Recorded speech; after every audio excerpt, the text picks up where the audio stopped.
There's a sound currently vibrating through the collective that the sleeping cannot hear, but the sovereign can feel. It is the sound of a foundation cracking. Let's just say the fall of the narcissist has begun. Welcome back, dear souls. As I record this prophetic message, it's 2-2 portal, meaning 2nd of February. But this message comes from 3-3 portal, that is 3rd of March. For thousands of years, a parasitic frequency has lived off the vitality of the divine heart. Empires were built on the backs of those who were too kind to say no, too loving to walk away, and too bright to be left alone.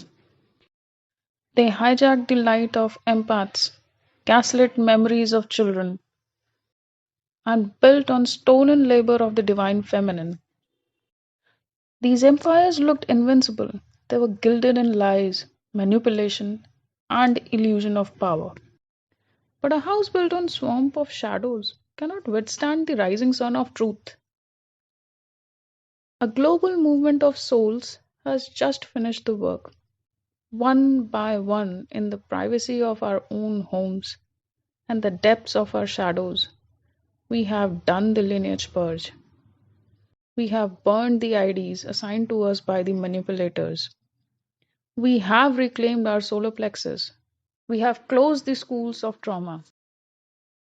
Because the pillars of light have finally stood up in their own sovereignty.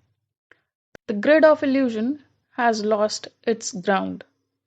Every narcissist who thought themselves invincible built their empire on the stolen energy of the empathetic will now find themselves standing in a void. Without our reaction, they have no power. Without our guilt, they have no hook. Without our light to reflect, their masks are crumbling. Their empires of manipulation and illusion will shamble and disappear overnight because the source has moved.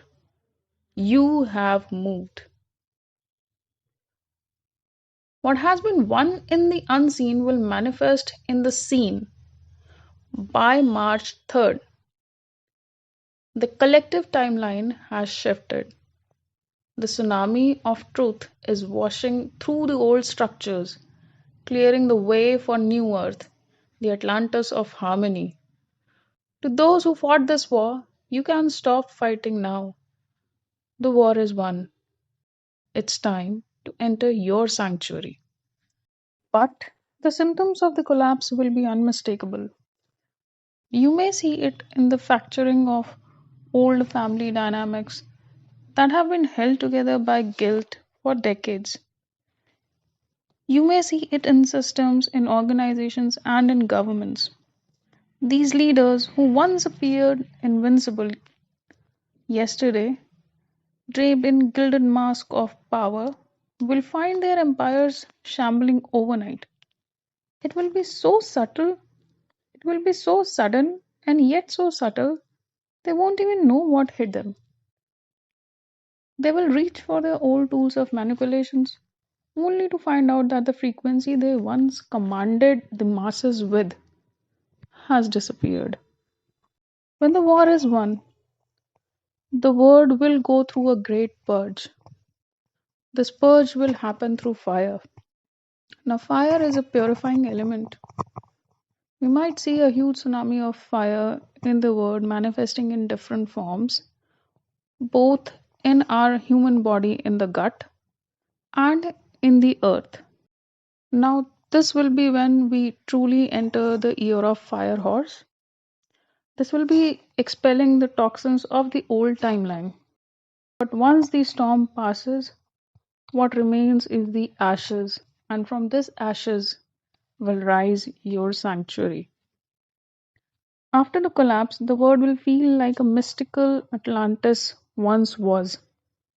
I've seen in the deep, I was shown in clear vision, a place where man and nature finally speak the same language.